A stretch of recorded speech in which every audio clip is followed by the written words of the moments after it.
We're done. We've been going. I love both haircuts, by the way. Oh, well, thank you so They're both much. great. I appreciate it. The new one makes you a little taller, but Bruce is still taller than you. Thank you so much for pointing that out.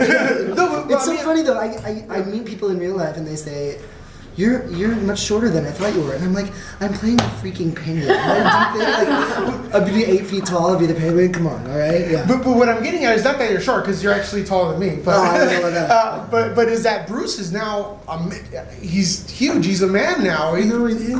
They grow up so fast. How old is he when he started? He was 13, I think. Wow. 13. Yeah, that would make sense. 13. So 'cause he has 16. Gotham through puberty. It's been, yeah. I mean, you know, in our hallway where we shoot the show, we have all the photos from the premiere, from season 1, like everyone's character photo. And little David's like a little smush, like it's like so adorable.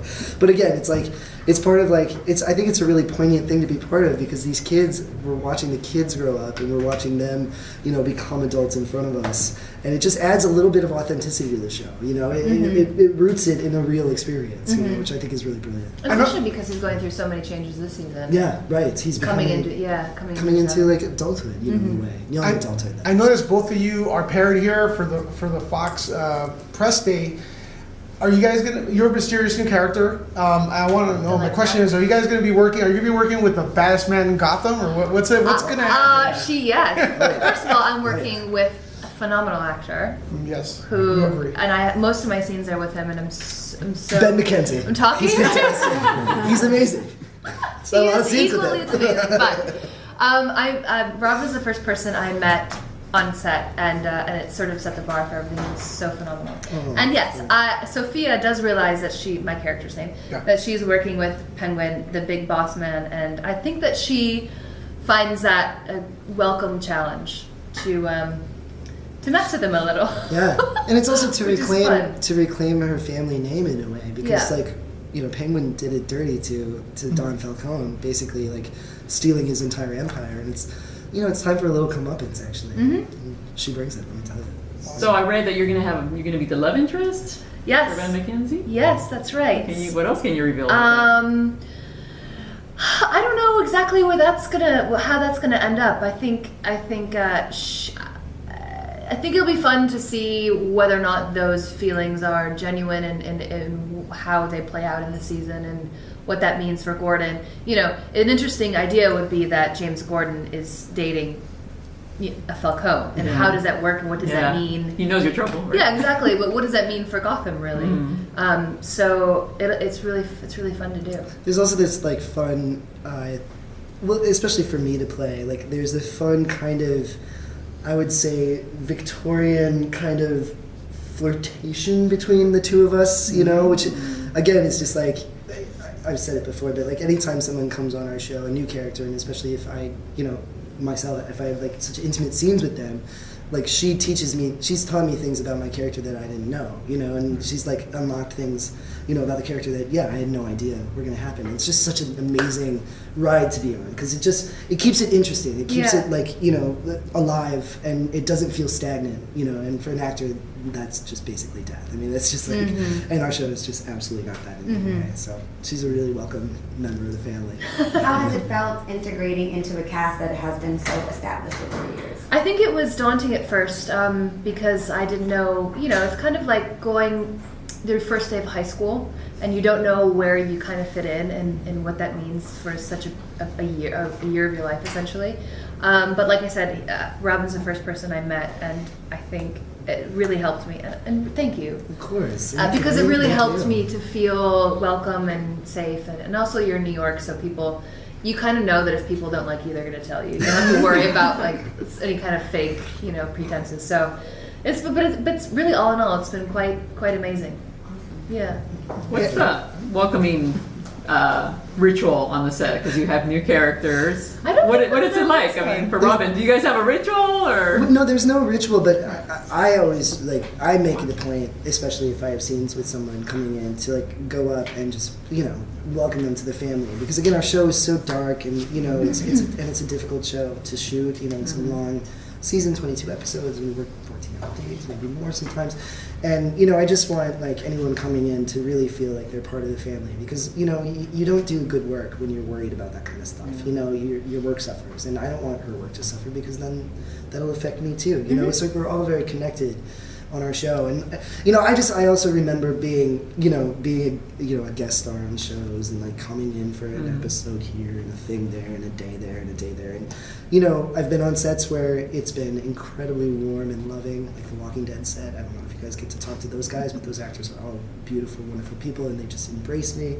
And I remember leaving that set being like, all right, if I ever get on the show, you know, where I'm a regular, I want to make that experience where everybody else comes in, because again, it's just like, you want to do your best work, and you don't want to be worried about any of that other stuff.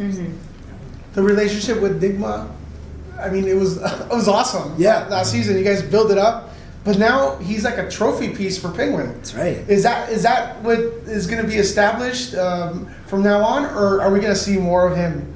Oh, you'll see more. You too. You know, you can't keep Nigma on ice, you know, the entire season. Come on, it's what a wasted opportunity. Yeah. No, you know, and I know it's a spoiler, but I don't think anyone's surprised that he will find his way out of the block of ice, but you know, he is you know, like everything that happens to people, you know, it changes him. And so there's a different dynamic between Ed and Penguin, you know, at the top of the season, and then as we go through and come back together, it'll be even, you know, more it'll just be richer and more grounded in something different from last year, but you know, still they're part of each other's lives. So. Great work. That's it. Thank you. With the growth of your character, because seeing you from season 1, where you're like the Penguin being the shy guy, and now taking control and really being the head of Gotham. Yeah. I mean, what are we going to see from? Are we going to continue to see that growth? Because it's fun to watch that transformation into the Penguin that we know. Yeah. Well, you know, yes, of course. As we start out, you know, he's top of the Gotham underworld.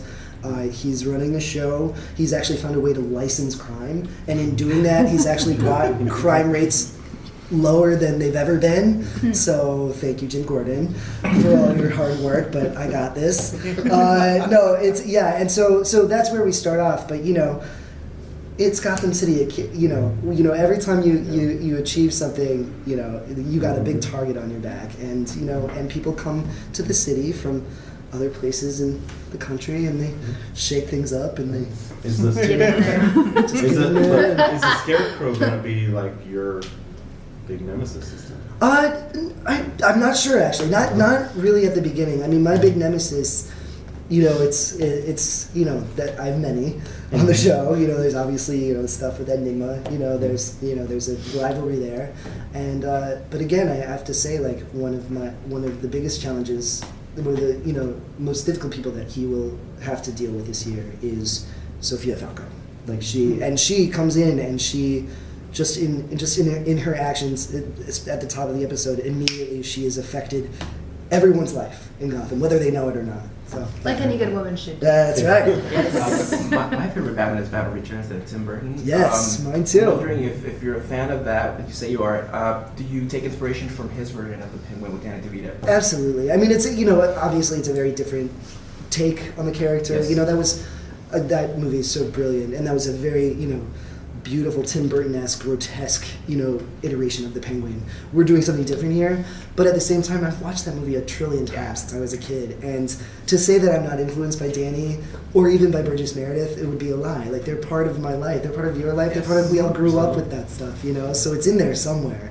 I didn't, like, specifically say, oh, I'm gonna take that, but it's just more the feeling of the character and the feeling of the world, and the fact that the Penguin is obviously evil and conflicted, but he's also funny. Like, there's humor there. And this year in particular, we're really bringing out some of the humor with the Penguin, which I really love, because it's a different place to take the character that we haven't really seen so much of yet. So yeah, this year it's going to be. Well, keeping with the canon, celebrating 25 years of the Batman animated series, I was wondering if either of you are familiar with it, and you know, if granted it's animated, but it was full of drama and it's really ahead of its time. Yes. Any inspiration from that, and are you fans of just the overall mythology of what is Batman? I'm a huge fan of Batman. I've never seen that though.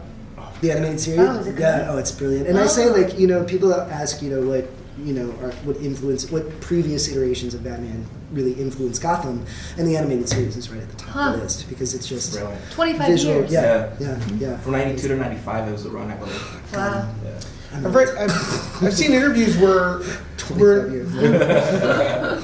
I'm right there with you. Yes, there you go. it's no secret that cinematic universes of comic book interpretations are blowing up, right? Yeah. So, but there's always been a question because we fall in love with the characters you guys play on TV on a weekly basis, and it's natural for us to want to see them on the big screen. Is that something that you think would be possible, especially for you since you've done the Penguin for a long time, or has that ever crossed your mind to like actually be with Ben Affleck? Oh, sure. I mean, that would be amazing. Why not? Why not? Right? Let's do it. Is it possible? Let's go. I mean, anything's possible, I'm sure. But again, the TV world and the film world, they're separate entities. And again, like I think it might be. We're telling such a very specific story about the Penguin in Gotham. It'd be interesting to see how they would exactly fit that into a cinematic version. But I'd be down. Whatever. Yeah. But he's not. Is he? I think he's not in the new film. Is he? Well, the thing is now we have shows like The Flash who's introduced multiverses. No, so but Ben Affleck. they could actually pull you is guys. just out of- Yeah. I don't know if he's in the new one. I think he's in the yeah. Justice League, but I don't know if he's Yeah, I on think to he's that. back. Hi. How many episodes have you shot already for the new season? We're on episode 9 Yeah. of 22. Wow. We're not even halfway done. Welcome. How you doing? Are you excited for the winter? Just freezing our asses off. And, It feels like it went by quite quickly, though. yeah. It Really well, fast. once the train starts going, Yeah. it's like, it's wild. So they've been long days. Oh yeah, there's well you look at a show like Gotham and I'm just like so proud of our team and the way the show looks, just the look of the show from from like the giant set to the smallest like intricate detail on the costume. I mean it's just so rich. Takes a lot of time to put that together. It's long days, but it's worth it, obviously. Crystal, for you, joining a show where people die but they come back, is that a little bit of a relief? Knowing that, I might get killed off, but there's a chance I may come back. It's true. I think technically you can't. I think with the DC world, you can't kill someone unless right? Is that right? I don't know. I'm not sure because we because have fun. yeah. There's So I have assurance that I'll come back if I die somehow. somehow they were Yeah. they come back. I mean, Superman. There Right. you go. Yeah, this is a Game of Thrones. It's like we like her. Look, One of the interesting parts about the show is the complexity and the relationships between the characters. Yeah. How do you feel getting the script and seeing the story arc that's evolving through every single episode? It's incredible because again it's like I don't like to know too much in advance what's happening because it feels more authentic if I don't. It's like closer. My experience is closer to that of the characters. That way. But yeah, I mean this has been happening for me like the last 4 years. There have been so many times where I'm like, oh, new episode. I'm like reading the script. And I'm like, what the? Then like throwing it across the room, like like twists and turns that I had no idea. And like. Previous, like we'll bring things back, and it turns out I've been planning this thing for like 7 episodes. I had no idea. Yeah. But it's incredible. And again, like 4 years in, the characters just become just more rich, more detailed. Just it's more immersive, and I love that about it. Yeah. Is there any villain from the Batman universe that you would want to team up with as a Penguin? That I would want to team up with. I mean, I think like a Harley Quinn moment would be really exciting, although she'd probably be like 2 years old or something. Yeah. But like that, and also like I would love to. I think a really interesting dynamic would be the Penguin and Jerome, who is a proto Joker. There's something about Penguin is about order and control, and like and just order and control, whereas. Jerome is about anarchy and craziness and no order and just chaos. He's like about the chaos, and that's goes so against the grain of who Penguin is. So I think that would be a really fun dynamic to see. Yeah, so, that'd be good. who knows, yeah. Would that be a confirmation that Jerome is the Joker? What's that? Is Jerome really the Joker? It's never been. I mean, I don't know. I mean, the way what he is now is he is not. He is an influence. He's creating the cult of the Joker. So someday if it's not Jerome, if it's someone else, it'll be someone who is obsessed with Jerome, is obsessed with who he is, you know, and I think that's exciting. I mean, it frees us up in a lot of ways, you know, like we don't have to like stick to like one specific mythology. We can actually like expand and like, you know, and let me just say, like Cameron Monaghan, who plays Jerome, is just could not be more brilliant, and just the layers of his performance are so exciting. That's another like stupid selfish reason why I would love the Penguin and Jerome to have a scene together, because it would be just really fun. So, yeah. One last question. You know, sorry. You know, sometimes I feel what LA Gotham is a 12 Monkeys-esque version of the, or you know. I love that idea. That's great. They're going off of something that they think is, but isn't, like the Jerome situation, creating the cult, but maybe that's not how it started in the first place. You know, but you don't find out until the end. Right. You say you know more about your character than most. Are we looking at another fifth series already confirmed? Oh no, there's no confirmation yet. But I mean, we're crossing our fingers. I mean, we go forward like everyone who works on the show really, really believes in it, and you know, and thankfully the response from the fans has been, you know, incredibly positive, and there's just energy behind the show, and there's just, you know, people want to see more and more and more, and that's really, really validating. So hopefully there'll be a season 5. But, you know, again, we're just on 9 of 22, so talk to me, let me just get through this, all right, man? So WonderCon is when we get back to Exactly, yeah, I'll see you at WonderCon. Thank you. Thank you, guys. Thank you so much, guys. One Thank quick you. shot right there.